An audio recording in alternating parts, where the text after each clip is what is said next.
Welcome to BigTent USA. Thank you so much for joining us. My name is Susan Lehman, and I'm delighted to host this evening's discussion with Barbara McQuade and Kimberly Atkins Stohr. We are thrilled to see so many friends here. I can tell you our tent is growing. At BigTent USA, we put democracy above partisanship. We are a national women-led voter coalition dedicated to protecting democracy, women's reproductive rights, and our children's future through education and civic engagement. I am thrilled to introduce you to our guests. We welcome back Barbara McQuade under the tent. She is the author of Attack from Within: How Disinformation is Sabotaging America. She is professor at the University of Michigan Law School, her alma mater, where she teaches courses in criminal law, criminal procedure, national security, and data privacy. She is also a legal expert for NBC News and MSNBC, and a co-host of the terrific podcast Sisters-in-Law. Kimberly Atkins Stohr is a senior opinion writer and columnist at the Boston Globe. She is also an MSNBC contributor and a frequent panelist on NBC's Meet the Press, and co-host of the weekly Politicon, Legal News, and podcast Sisters-in-Law. Their discussion will focus on Barbara's new book, Attack from Within. This book is an urgent, comprehensive explanation of the ways disinformation is impacting democracy and practical solutions that can be pursued to strengthen the public, media, and truth-based politics. We very much look forward to their discussion. Thank you both for being here. I'm passing it over to Kimberly.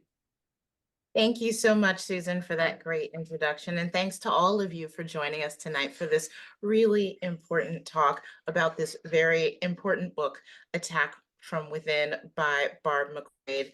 Barb, welcome. It's good to see you.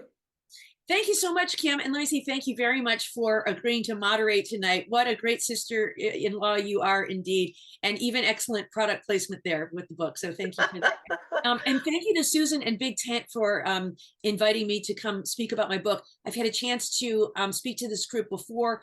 What an amazing group this is. What an amazing opportunity to bring together people who are interested and engaged in learning more about democracy and how to help. So I'm just thrilled to be here. Thank you to Susan. Thank you to Kim. Wonderful. Let's jump right in because we don't have a lot of time, but I have a lot of questions. And I just want to start, Barb. Can you tell us a little bit about why you wrote this book, especially given your background, your legal background, when it comes to the issue of misinformation? Yeah, boy, I see this as such an acute problem facing our society today. I spent the bulk of my career as a national security prosecutor. And in that work, I worked against threats to our national security. And during the time I did that work, I saw the threats evolve from Al-Qaeda to then ISIS to Russia and China. And now I believe the greatest threat to our national security is disinformation, information warfare. And although some of it is coming from hostile foreign adversaries, I believe that the harshest part of this problem is really coming from within the United States, hence the name of the book, Attack from Within. And so I continue to teach in this space on national security. And in the 7 years since I started teaching law school at the University of Michigan, disinformation has been a growing part of what I've been teaching and studying and researching and reading about. So what I wanted to do is to just write a book that was accessible to ordinary people so that we could identify disinformation, understand the tactics, reveal it so that we can avoid being manipulated by it.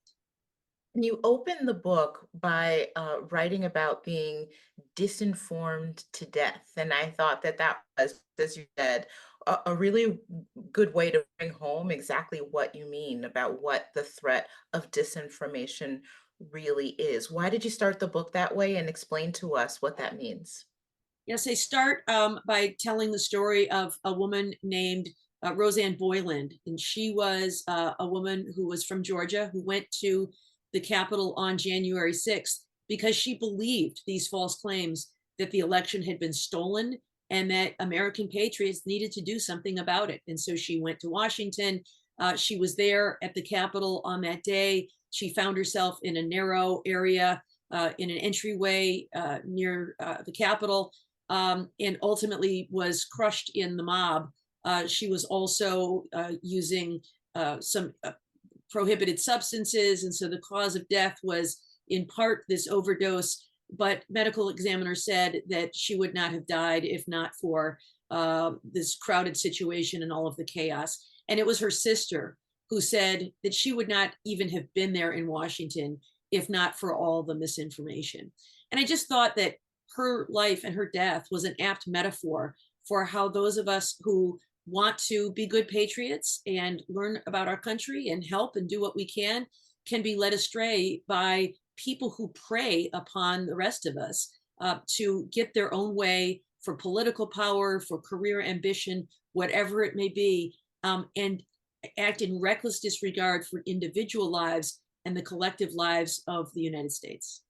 Wow, that's really really gets to the heart of what we're talking about. So let's sort of start off with some basics. Can you explain to us how disinformation works and what it can look like?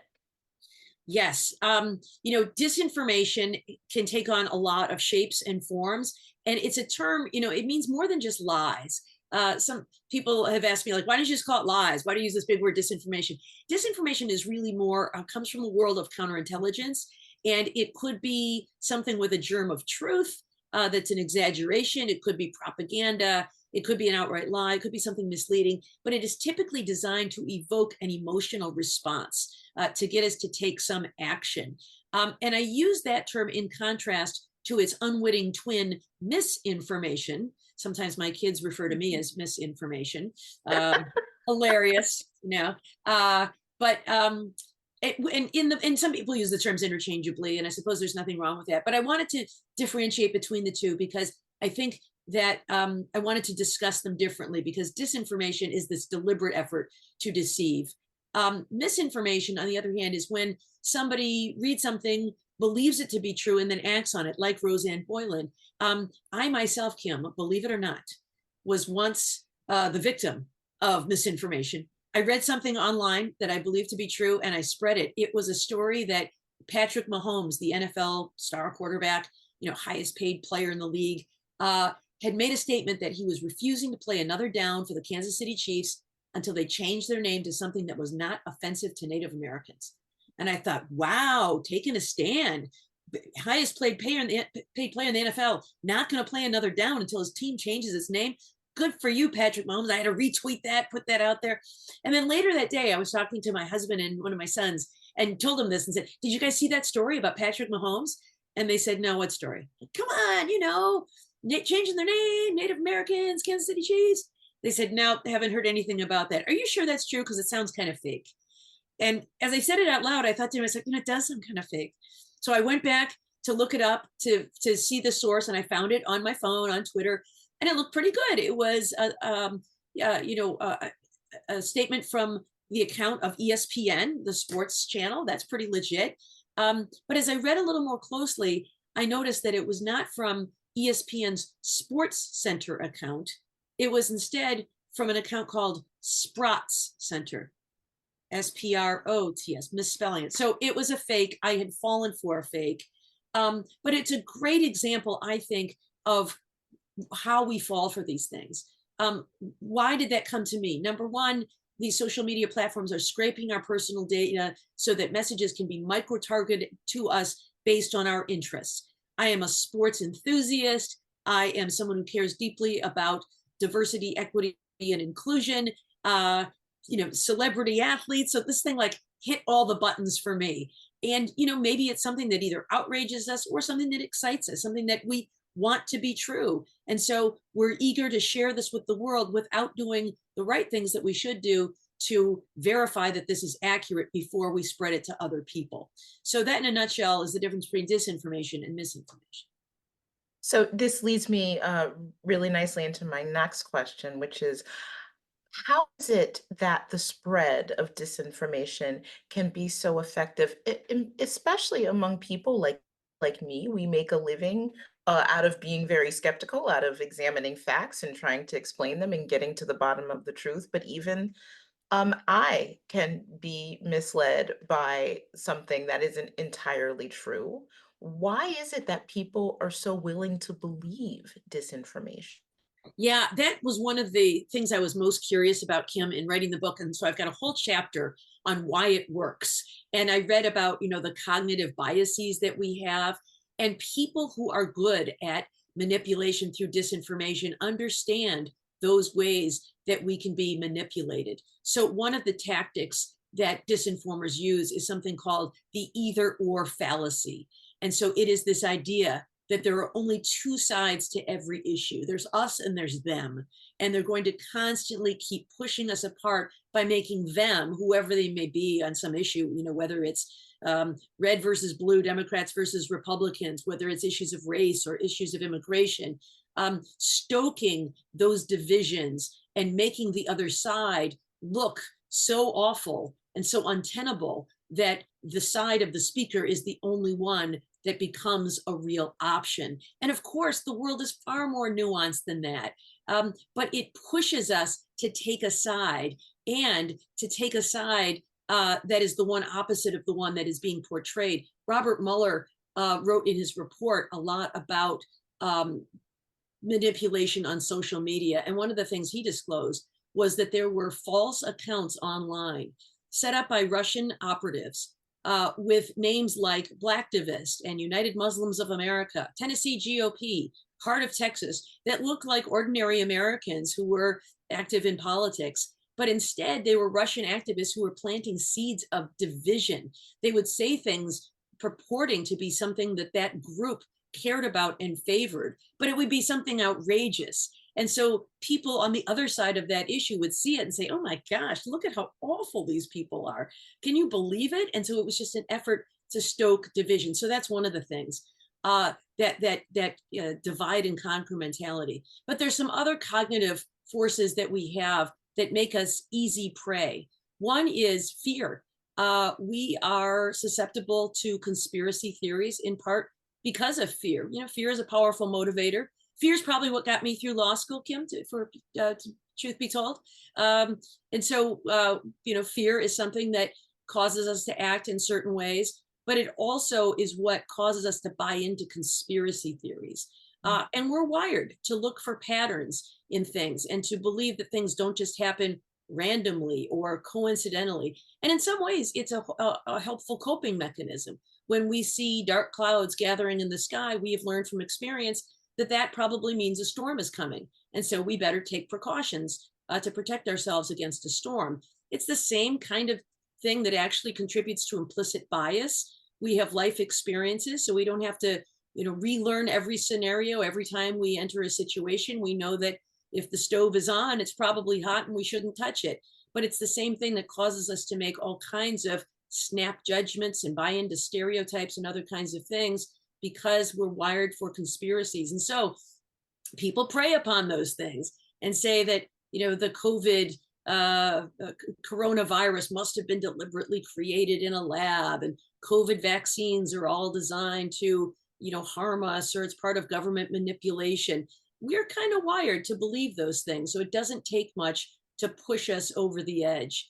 And another one I'll mention, and I'll stop with this one, is confirmation bias. And this is something all of us have. We tend to recognize and remember facts that fulfill our narrative and our belief system, and we tend to ignore the ones that don't satisfy our narrative or our belief system. For example, I have a sister who's always late. She's late for everything. And I notice when she's late, I complain when she's late. If it's a family gathering, if we're going to dinner, whatever it is, she's always late. And she said to me once, how come you never notice when I'm on time? And I said, because you're always late. She says, no, I'm on time a lot, but you only notice it. And you only say anything when I'm late. And I thought to myself, I think she's right. And that's because that's my confirmation bias, right? I only notice when it fits that narrative. It's something I also learned about in law enforcement, about how dangerous it is to have a theory and then look for the evidence. That's what leads to false convictions, because people will find the things that confirm their theory and ignore the facts that are inconsistent with that theory. It's why it's so important for investigators and prosecutors to follow the evidence where it leads, as opposed to reaching some conclusion and then reverse engineering it. But all of those things are things that can be used against us to manipulate us into believing things that are true when they're not. So I want to note, I know that members of our audience are submitting questions. We know that, we see them, and I'm going to save some time at the end to get through as many of those questions as we can after Barb and I continue and finish up our conversation one-on-one. But Barb, can you put together, so you've laid out disinformation, the kinds it is, and ways that it works. But your book is about it attacking our institutions in our nation. You pose it as a homeland security threat. So can you put those threads together about how disinformation can threaten us, can really attack us from within? Yes, so there are a number of ways. I mean, certainly it is harmful to democracy when we have people attacking election results and undermining confidence in election systems with false claims that elections are rigged. That causes our democracy to be less stable and for the public to have less confidence in our leaders. We have seen disinformation attacking elections in three ways. One is by influencing which candidate we should vote for. I mentioned earlier the Mueller report referenced to a number of false accounts. One in particular was called Blacktivist, that posed as a Black political activist who said all kinds of interesting things for many, many months and attracted lots of followers. And then just before the election, said things like, Hillary Clinton has never done anything for our community. We should send her a message that we will not be taken for granted by staying home from the polls on election day. Now, we'll never know how many people heeded that advice and actually stayed home, but in a close election in a swing state decided by a narrow margin, that could have made a real difference. So influencing particular candidates is one way that disinformation attacks democracy. Another one is just dampening voter turnout. So by telling people false things, for example, in New Hampshire during the primaries this year, you may have read about the robocalls pretending to be the voice of Joe Biden, urging voters to stay home from the primary election and save your vote for the general. I mean, that doesn't even make any sense, but that was the robocall that people got in New Hampshire. Imagine if this fall people get messages saying things like, we're calling from your polling place where the power is out. Come back on Wednesday and cast your ballot then, or come back next week. And that could really have a dampening effect on voter turnout. And then finally, for democracy, there is this idea of just undermining confidence in democracy altogether by suggesting that elections are rigged and we can't be confident in the outcome. But when all of these Republicans and Trump supporters refuse to say they're going to accept the outcome of the election, they are really harming democracy in that way and laying the groundwork and planting the seeds to later challenge the results of the election. Make no mistake about that. And it is incredibly harmful to our national security. Since World War II, it has been the national foreign policy of the United States to lift up democracies around the world. And the reason we do that is we believe that when other countries have democratic forms of government, we have fewer wars, there are fewer famines, fewer refugee crises, and we have more and better trade partners. It protects our national security when other countries are democracies. And what are we seeing in recent years? We are seeing a backsliding of democracy in a number of countries: Ukraine, Turkey, some of the former Soviet republics, Venezuela, other places in Europe. And why are we seeing this? Well, in part because of what happened in the United States in the 2020 election. After the attack on the Capitol, a Russian official said, the United States is no longer the model for the world for democracy. American democracy is limping on both feet.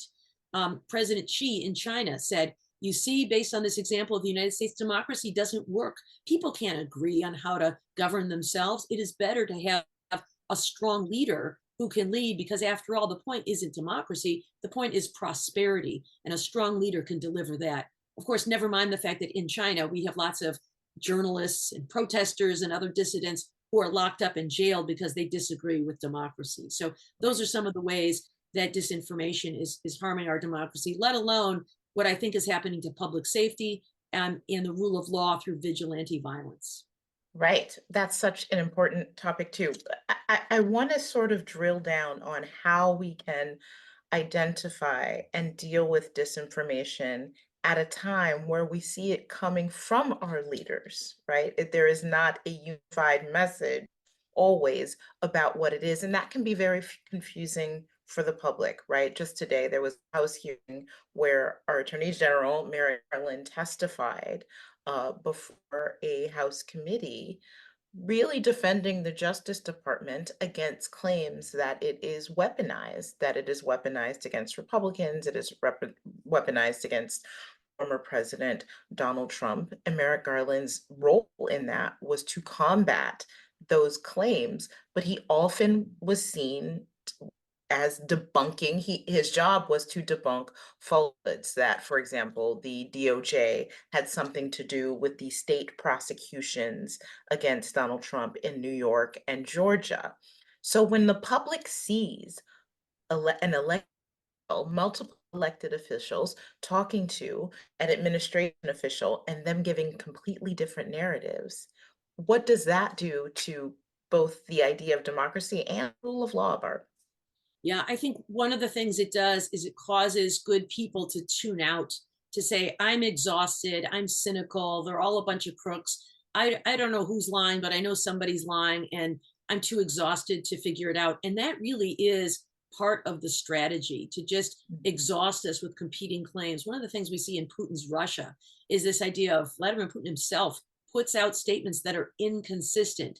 And the idea is for people to become so numb and cynical that they tune out of politics altogether, and they say, I'm just going to worry about my job and my family, and I'm not going to worry about politics because it's all spin, it's all PR, it's all a bunch of lies anyway. Truth is for suckers. Everybody's in on the joke, and I'm a chump if I care about truth or integrity. And I think if we reach that point, all is lost. And so I appreciate Merrick Garland for stepping up to try to defend the Department of Justice, because if we don't have the rule of law, then we have anarchy and chaos. Certainly in this country, we can disagree about all kinds of things, and we always have, but we resolve our disputes peacefully at the ballot box and in courts of law. Because what's the alternative? It is just simply a survival of the fittest, the strongest, the most powerful. People who are the most physically powerful, politically powerful, or financially powerful are the people who control the world in a world without the law. The law is designed to equalize power among all of the people. And so I think that's something worth fighting for. But I see this very cynical power grab currently by far-right members of Congress who are accusing the Justice Department of weaponizing the department. They've accused Fani Willis of weaponizing her office. They've accused Alvin Bragg of weaponizing his office. They accused Liz Cheney of weaponizing Congress when she led the investigation into the January 6th attack. All of those things are efforts to uncover facts and hold people accountable. And that is how our criminal justice system works. That's what Merrick Garland does. And when you hear about these escalations of threats and swatting incidents, it is very concerning to me that people are instead trying to take the law into their own hands. And so I urge everybody here that it does matter, that you can't grow cynical, that you can't get exhausted, tempting as it may be. And I certainly understand that. And if you need to take a break from time to time, you should get out in nature and spend time away from the news, but rest a little bit and then get back into the work, because it matters for today and tomorrow in our democracy. Indeed, it does. And before we get to our audience questions, I want to ask you a couple more. They're really related questions, but on different levels. First, on a macro level, how can disinformation be combated? I mean, by our institutions, by the media, by the players in our society. And the next question will be, on a micro level, how can we combat the disinformation that we see in conversations that we have every day, sometimes between strangers, sometimes between loved ones? So let's start at the macro. What are some of the solutions and how this can be combated? Yeah, so at the macro level, I think there are a number of things that we can do as a society. One of the things is just some common sense regulation of social media. Social media is in its infancy. And, actually, I suppose a more apt metaphor is that it's in its adolescence. It's like the surly teenager that's rolling its eyes at you and talking back and getting a little sassy. And we haven't done anything about it. In 1996, we passed a law called the Communications Decency Act, and part of that gave legal immunity to internet service providers, which include social media platforms, so that we could foster creativity and innovation and investment. That's what we wanted to do. And that was great. And we did. But now it's grown to something unrecognizable. And so maybe we need to change the way we deal with it. It's sort of like raising a baby alligator in your bathtub. It's adorable to begin with, but at some point it grows into a man-eating predator, and you need to change the way you're caring for it. And I think that's true when it comes to social media. There's a lot of pushback on that from big tech itself, because nobody wants to be regulated. The business of business is business. And so if you're Facebook, you say, we can take care of it ourselves. We don't need anybody to tell us how to deal with this. But I think there's certainly a lot that we can do. One of the things we can do, I think, is based on a disclosure made by a whistleblower, a former data scientist for Facebook named Frances Haugens. And what she said when she testified before Congress is, it's not the content, it's the algorithms. And the algorithms, is just this computer code that the social media platforms use to rank the order of things that show up in your feed. And what she disclosed is that Facebook was deliberately ranking highest content that was designed to outrage us. Because the more outraged we were when we got online, the longer we stayed on. We were more engaged. We would send things. Do you believe this? Did you see what happened? I got to respond to this. You're wrong. RONG, wrong. Let me tell you why. And so because the longer people are on the platform, the more ads they can sell and the more they can sell ads for. So she said for Facebook, anger and outrage equals money. So why can't we regulate those algorithms, require that they be disclosed, require that the ranking system be based on something other than outrage? I think that's something that we can do. I think that we can regulate the way social media companies scrape that personal data so that they know who we are and can micro-target us with ads. They collect our data, they sell it to data brokers, who in turn sell it to commercial enterprises and political consultants. And based on that information, they are building profiles on all of us, and they know exactly how to push our buttons, what to sell us. I mean, is it any coincidence, Kim, that I constantly get offers for advertisements to buy Detroit Tigers baseball caps? No. How do they know? They know me so well. They know me better than I know myself, because they see what I like and what I share, and they're collecting all this data about me. And so are there ways that we can protect our own data so that we are not micro-targeted in that way? And then finally, with regard to social media, I think that we could eliminate the bots that are online. These are these fake accounts that are allowed to fester online. They might have names like Patriot Girl or Eagle Man, and they're just programmed to fight with you. If you say something about, the need for common sense gun legislation, they'll start calling you a communist, left-wing socialist, something, all kinds of names in the book.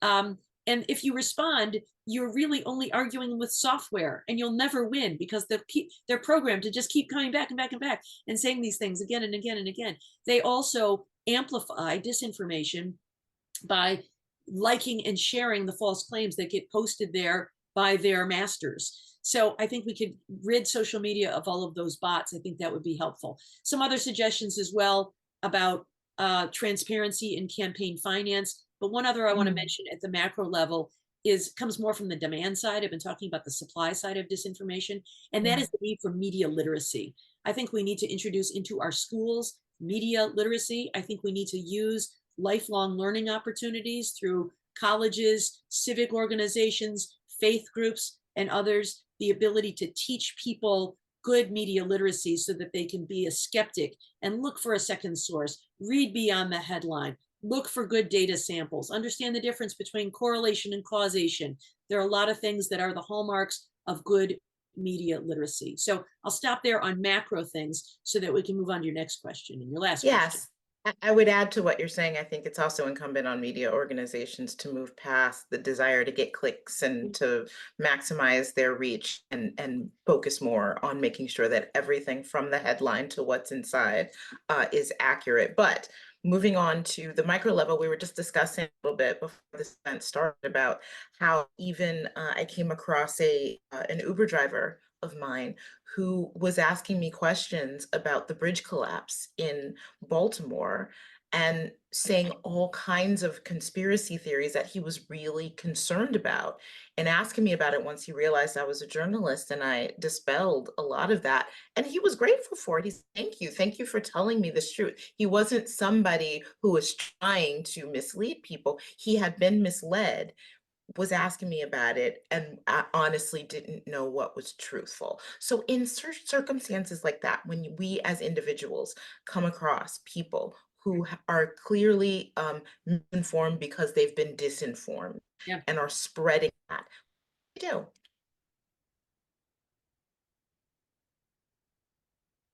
Can you hear me, Barb? You know, you froze there for just 1 second. I got all Okay. the way through when we find What people do who we are do disinformed. when we're confronted with that on a micro level? Yeah, yeah.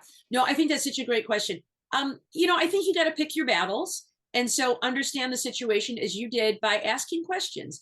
Is this a person who is earnest, you know, and in good faith, trying to understand what the facts are? Or are they instead somebody who is putting tribe over truth and knows better and doesn't care and is just going to repeat the mantra regardless of what facts are true? So I think you need to assess that situation first. And it sounds like you did, and that you assessed that your Uber driver was someone who was genuinely interested in knowing the truth. I think that it's tricky because I think it's quite possible that we can alienate people if we try to browbeat them or lecture them with what, you know, I'm right and you're wrong. But I think that if we come to people through love and grace and respect, we can help share information. You know, I'll give you an example of my mother. She is someone who voted for Donald Trump in 2016. It was really shocking to me. And when I asked her why, she said, well, you know, I saw him on The Apprentice and he was a very successful businessman. So I thought he could help make our country very successful like that as well. She has since learned that was not true. But I remember having conversations with her at the time, trying to dispel her of her views of him, and I was not successful. But I think she's come around, and part of it is we've, you know, talked about some of the things that he has done or hasn't done, and some of you know, the anger that he represents.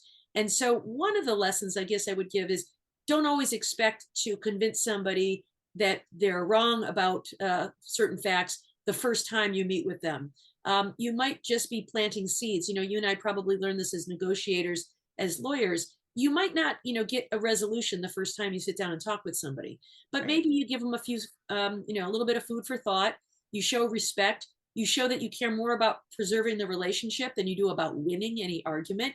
You show that you yourself might be willing to change your mind. I mean, I think we should ask all of us ourselves, when was the last time we reconsidered our views on hot button issues like, you know, guns and abortion and affirmative action and other kinds of things? Should we be considering other arguments? And if we don't, how can we expect other people to consider arguments as well and their views on other arguments? So I think we've got to try, but I think we need to be patient and respectful when we're working with our loved ones. But I also think, Kim, that one of the things that's really important is that we just be out there. I think so much of this problem festered during COVID. It has continued as people work more from home and less in public. We have seen this phenomenon first described by Robert Putnam in a book called Bowling Alone that was published in 2000 about how people no longer joined civic groups or got out in the world, joining labor unions. And, you know, he blamed it all on television, that everybody was staying home to watch TV. It was so much easier than going out and joining things. And now, of course, we have the internet, which makes it very easy for us to stay in our homes and do things in meetings like this one. But the importance of getting out there in the world and doing things with real people, whether it's a faith community, whether it's coaching, whether it's civic organizations, teaching, anywhere where you meet real people. Because I think when you meet real people, it's much harder to believe all of these lies about other groups, because it's a good reminder that we all have more in common than we have differences. And we all really want the same things, right? We want health and prosperity and safety and a better life for our children. And so I think when we're out in the real world talking with real people, we see those things. Wonderful. So we have a lot of questions to get through. So I'm going to get start on them now. One is, can you talk about how legacy media is struggling and how this impacts disinformation? What's the pressure from above at these traditional media outlets? Well, I would love to get your thought on that too, Kim, since you work for the Boston Globe. Um, I don't know, but I do think that media outlets have changed a lot, even though much of their work might still be, print or digital editions of their paper or their broadcast. They all have significant social media presences, and I think they all take a lot of cues from social media. And I think there's this need, perceived or otherwise, to be instantaneous. I remember when I was at the U.S. Attorney's office not all that long ago, in the early days, we would get requests from reporters for a comment on a story. And, we'd say, what's your deadline? They'd say, 5 p.m., 7 p.m., 11 p.m., whatever it was. And we would spend the time researching the answer. We might need to talk to victims of crime. We might need to talk to the Department of Justice. We might not need to talk to investigative agencies who were involved, like the FBI. And we would do all that. And sometimes we'd decline comment. Sometimes we'd have a comment. Now, toward the end of my time there, they would say, I need a comment immediately. Like, well, I'll get you one. And so the first version of the story was the U.S. Attorney's office, did not immediately respond with comment. So as a result, I think the story is less accurate because they don't have all the information. They may change it later, but it seems like when I was, in that role, they cared more about accuracy than speed. And now it seems to be reversed, that they care more about speed than accuracy. I don't know. What do you think about that?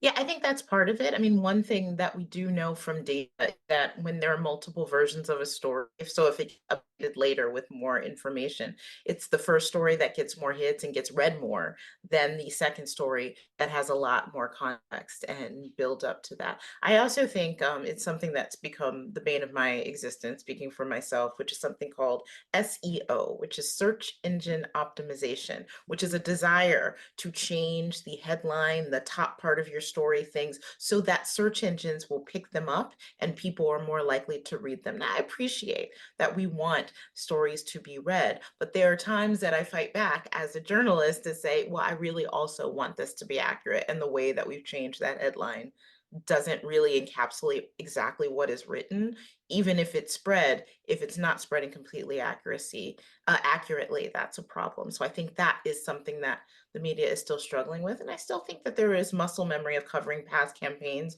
where we give equal time without giving full context.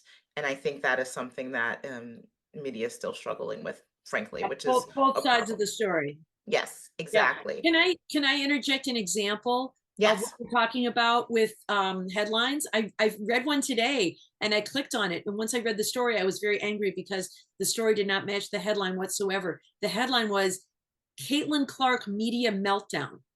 And so my thought was, oh my gosh, Caitlin Clark had a meltdown in the media. I got to read this. What did she do? What happened? And I read it. It wasn't Caitlin Clark at all. It was some member of the media referred to her with a slur. It was a media One member person that melted down. Yeah. So not the it's whole exactly media the melting opposite. down. It was one person. Yes. Yeah, it was the exact opposite of what the headline suggested. So Yes. I thought that was, something sort of That's a a great great example of example. exactly what you're talking about. So the next question is, what can we do to try to reach someone who's been brainwashed by disinformation? You touched on that a little bit, but maybe we can just drill just a little bit more into it, because I know there is data that shows, I mean, listen, I'm a newspaper columnist. My job is to try to convince people of things, but the data show that they believe things from people believe things when they're told by someone they trust. Yeah. So maybe part of it is knowing who you can't reach and who you can, right?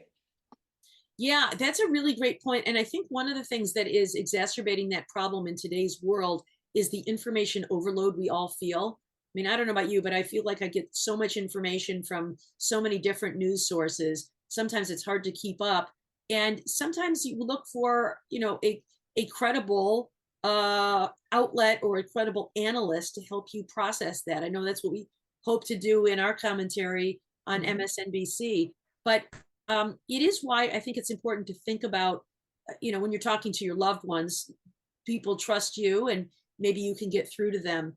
I know that right now, for example, in Michigan, our Secretary of State, Jocelyn Benson, wonderful public official, is concerned about disinformation that will be coming our way for the 2024 election. And so right now, she is working on recruiting ambassadors of people that will be trusted in various communities to share with them accurate voting information. here's how you go to the polls, here's when you do it, here's what you need to do to register. So she is finding pastors in various communities who can talk to people about, I don't care who you vote for, but this is how you vote. And this is the information you need so that they don't fall prey to some of these disinformation scams. Or she wants to engage professional athletes who are respected in a bipartisan way. In Detroit, we're all gaga over the Detroit Lions this year for making it to the NFC Championship game. So whether you are, regardless of your politics, everybody agrees on the Lions. And so could they be utilized as ambassadors? So I think this idea of a trusted messenger can be really important. And so there may be people in your life who will believe everything they see on Fox News or elsewhere. But if you actually take the time to talk to them because they believe you, just, like my mother is a good example, Yeah. You can break through. Yeah. So the next question is, how can we combat the bias and misinformation that is being spread by several branches of the federal government? I mean, I think an example, Barb, that we've seen is you have somebody who is very well respected by some people, and someone like Mitt Romney, former governor of Massachusetts, now senator from Utah, Harvard Law grad. But he suggested that Alvin Bragg's prosecution of Donald Trump, which ended with 12 jurors finding him guilty on 34 counts, was a poor political calculation by the prosecutor. That, to me, is somebody who understands very well how the government works and should know better, but he's still spreading something that is disinformation that people will take. What do you do when that happens? Yeah, I don't know. I mean, I had a piece I wrote in Time Magazine today that is entitled something like, debunking 12 myths. I can put a link to it in the chat. There it is. Because there are a lot of myths, I call them myths, which is sort of a nice way of saying lies, that are going on about the prosecution of Donald Trump. I mean, all kinds of things like he didn't even know what he was charged with. They didn't even tell him, or this was just a bookkeeping error. This is not a crime. And so, I tried to explain in there what these crimes are, why they are routinely charged in the Manhattan District Attorney's Office. They've charged this crime 10,000 times since 2015.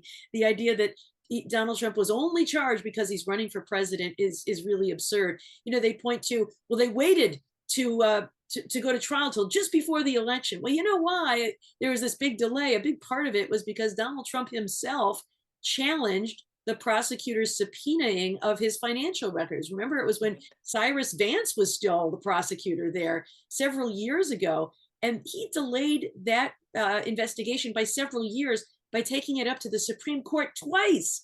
So, this idea that, it's all been timed to have maximum effect on the election, well, blame Donald Trump for that. So I think that, a really good playbook for how to address disinformation is not to repeat the disinformation, but to state what is true. These are the facts. This is a crime. This occurred. He's been held accountable, just like anybody else would be who committed this crime in New York. So I do think, I know it's exhausting, but I do think that when we think the moment is right, I suppose I said it earlier, we have to pick our battles. But when we have an opportunity and when we have access to accurate facts, I do think it is our responsibility to try to set the record straight. All right. This is a very good question. Can you talk about how disinformation is used to raise money? Oh, yeah. Great one. So it is, again, this whole idea of us versus them, the either or fallacy. There's only two sides to any issue, and the other side is the enemy. Donald Trump plays this to perfection. So anytime something bad happens to him, he tries to turn the tables and say, look at how awful these people are for doing this bad thing to me unfairly. So he gets charged with crimes in Georgia, arrested, and has his mugshot taken. And then he's selling it on T-shirts and coffee mugs because he is trying to say, I'm the victim here. I mean, what other person charged with a crime can do that and portray themselves as victims? But this idea of victimhood, he also uses this phrase, they're not really after me, they're really after you, and I'm just standing in their way. What? Who is it that they are after? But that is this idea, and he uses it for fundraising. Chip in, vote for me.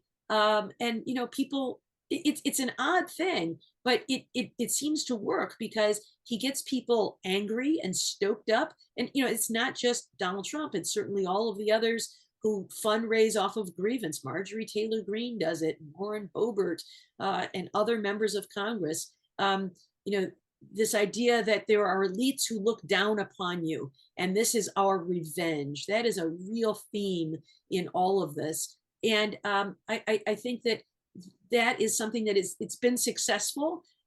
This polarized politics is something that gets people to the polls and gets people to raise funds.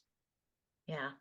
So another question is, please address how media outlets well, we talked a little bit about how media outlets and social media spread disinformation, but let me put a little twist on that. What advice do you give to members in the media who have to confront when they're talking to people who they're interviewing who might be spreading information, for example, or people who may be leading, moderating debates that come up with information might be coming fast and furious from one of the candidates? Mhm. What tools can they use in that in order to guard or at least flag what is true and what is not? I think that's something that members of the media are struggling with right now. Yeah, I think it's so important, and I think it's really challenging. I mean, Donald Trump, for example, speaks in what Jim Comey referred to as word salad, right? He just says a whole bunch of things. They aren't even sentences, let alone paragraphs, when he's spewing things. And I think it can be very difficult for people to fact check in real time because he'll just say whatever comes to his mind if it supports his cause. He makes all kinds of false claims about the economy being the greatest economy in the history of the world during his administration, and how awful things are now and in decline, when in fact, the Dow Jones is at an all-time high, unemployment is at an all-time low.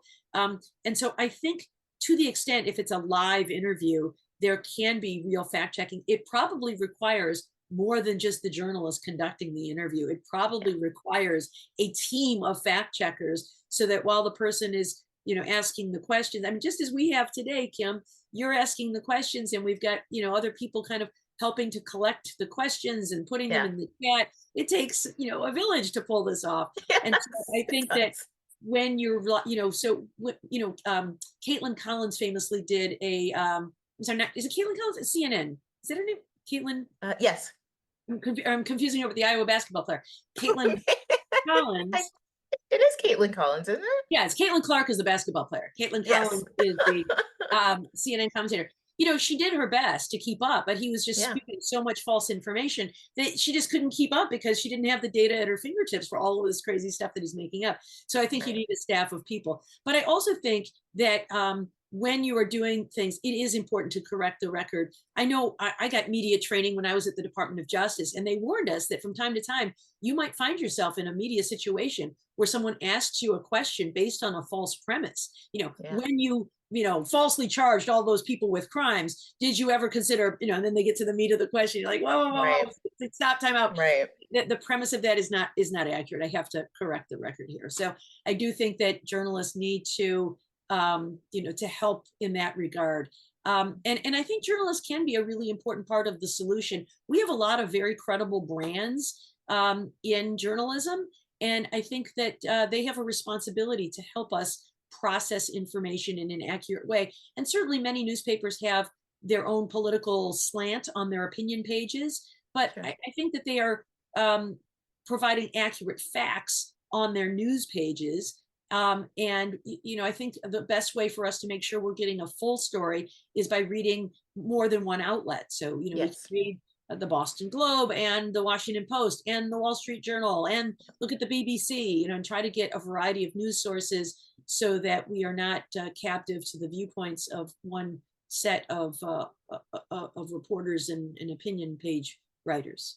Yeah, and that gets to your point about media literacy, which is so, so important. Here's a question. Can you address how the Democrats responded to Russian interference in 2016? And I will broaden that a little bit to also talk about how the government responded. I feel like everyone forgot about the Mueller report and the harbingers that had about this very topic. Yes, I think the government's response in 2016 was very poor.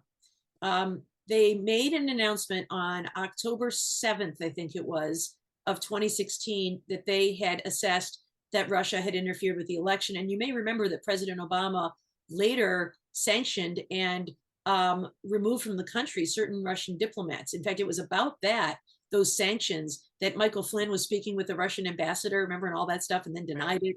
They had it on tape. But it was really, I think, kind of below the radar because it happened on the same day that the Access Hollywood tape came out. And so that got all the fanfare. And then on the same day, WikiLeaks posted all of the stolen emails from the Democratic National Committee with all of the palace intrigue that occurred there. And so I think it was a second round of weaponizing information by Russia to steal the headlines from that day after all of those things had happened. But I think that both the Obama administration and the Biden administration have been a little bit timid in this space of disinformation. You know, the Biden administration had a good start. They set up this government office of disinformation as part of the Department of Homeland Security. They had an expert named Nina Jankowicz who ran it. And after 11 days of complaints by Republicans that it was somehow a censorship bureau, they closed up shop. And Nina Jankowicz was the subject of all kinds of threats and hate mail and other kinds of things. And then there, of course, was this lawsuit in the Net Choice case that is now pending before the Supreme Court that said that the government was wrong to engage in what's called jawboning with social media companies and encourage them to take down false claims, mostly about COVID and cures that are dangerous to public safety. But when they were criticized, they kind of backed down and got kind of timid. I mean, Christopher Wray from the FBI has even said, you know, in light of this pending case, the FBI has been kind of quiet in terms of reaching out to the private sector to warn them of things, lest they be accused of, you know, lifting up one message and suppressing another message, which I think is really just shirking their duty. I think they have a responsibility to do those things. But there was the Mueller report. He indicted the Internet Research Agency and a number of other people. That report is incredibly eye-opening. I urge you to read it. The Senate did another report that covered a lot of the same themes. And so it's out there, but I think our government could do a better job of building resilience and sending a warning shot about these things. And I think for fear of being criticized of censorship, they have kind of fought this battle with one arm tied behind their back. Wow. So yeah, I almost forgot about that Senate report, which was bipartisan. That seems like that seems so quick now and like a far gone Right. idea. So I'm going to put two questions together because they get sort of at the same thing. What's the role of Fox News in peddling disinformation? And also, are you worried about Sinclair buying the Baltimore Sun? We were talking about, you know, when something that sale actually happened right before that Baltimore bridge collapse. And I know some people in the journalism circle were wondering at a time Baltimoreans need really clear, accurate information, that there was a fear that they couldn't get it. What do you think about media organizations and their role in all of this? Yes. So, you know, Fox News, of course, I thought would have learned its lesson when it paid a more than $700 million settlement to Dominion Voting Systems for airing false claims about voting machines that flipped votes from Donald Trump to Joe Biden based on zero facts whatsoever. And the documents that were revealed in that litigation, where Fox hosts and executives admitted that they knew all along that those claims were false and that they only did it to regain the viewers that they had lost when they accurately called the election for Joe Biden.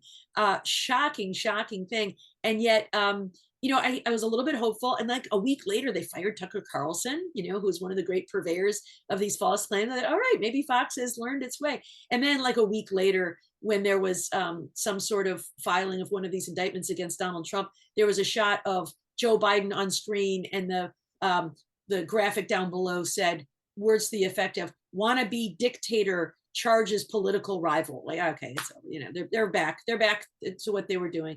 So I think Fox knows that it's good for business to churn hate and outrage and fear and false claims about Democrats as, you know, global elites who want to replace you, take your guns, replace religion and white people with people of color, groom your children through the LGBTQ community for pedophilia, all kinds of awful claims, because it gets people, as we said, fearful and these conspiracy theories, and gets them watching and they buy into it. So I think it's an incredibly dangerous thing. And I think defamation claims might be our best hope for scaring them straight eventually, but we're not there yet. I am worried about Sinclair. We've seen in this country consolidation of business in all realms. I mean, banking, hospitals, and media are all consolidating because business wants to make more money and squeeze every penny out of them, and that's the way they do it. And it is really gutting local media. But I worry that when we have one company owning all of these outlets like Sinclair, they can control the messaging that everybody hears without the diversity of voices that I think would exist in a healthy democracy. All right, we only have one more question, time for one more question, and that question is, what can the Big Tent community do to counter disinformation? Such a good question. So I think there are a lot of things that we can do. One is when we see false claims, we can rebut them and demand truth. I think that we need to ask ourselves, our friends, and our allies to make sure that we are putting truth over tribe. Sometimes that means conceding an argument when you don't have the better facts, even if it might go against your side. It can't be about winning and losing. It has to be about facts and about truth. I think the most important thing we can do is to get people out and vote. So help people have a plan to vote, because there will be disinformation trying to confuse people and dampen voter turnout. So make sure you have your own plan and a plan you can communicate to others so that you can help other people have accurate information to vote. And before I lose the floor, I'm going to put one more thing in the chat, and that is my email address. And I'm going to invite anybody who has either bought my book or wants to buy my book to send me an email, and I will send you a personalized book plate that you can paste into the cover. I'd be happy to, if you just tell me who you want me to make it out to, what you want me to say, and where I should mail it, I will mail one to you. You just have to promise to buy the book. Thanks so much, Kim, and thanks so much, Susan. I see she's back. Wow. Well, thank you both so much for this incredible conversation. You reinforced the destructive effects on democratic norms when disinformation is allowed to reign, but you also provided us some ways to combat it. And Barbara, you've said, with a slight paraphrase, that MAGA is asking people to prioritize tribe over truth, that their goal isn't to convince followers that a lie is true, but to get them to repeat the lie despite knowing it's false. You advocate choose truth over tribe. And as Big Tent was founded as a country over party organization, we agree with you. Thank you both for your advocacy on behalf of our democracy, and to our amazing, dedicated Big Tent community, thank you again for showing up. We are in this fight for the heart and soul of our country together. Thank you for joining us under the tent, and good night.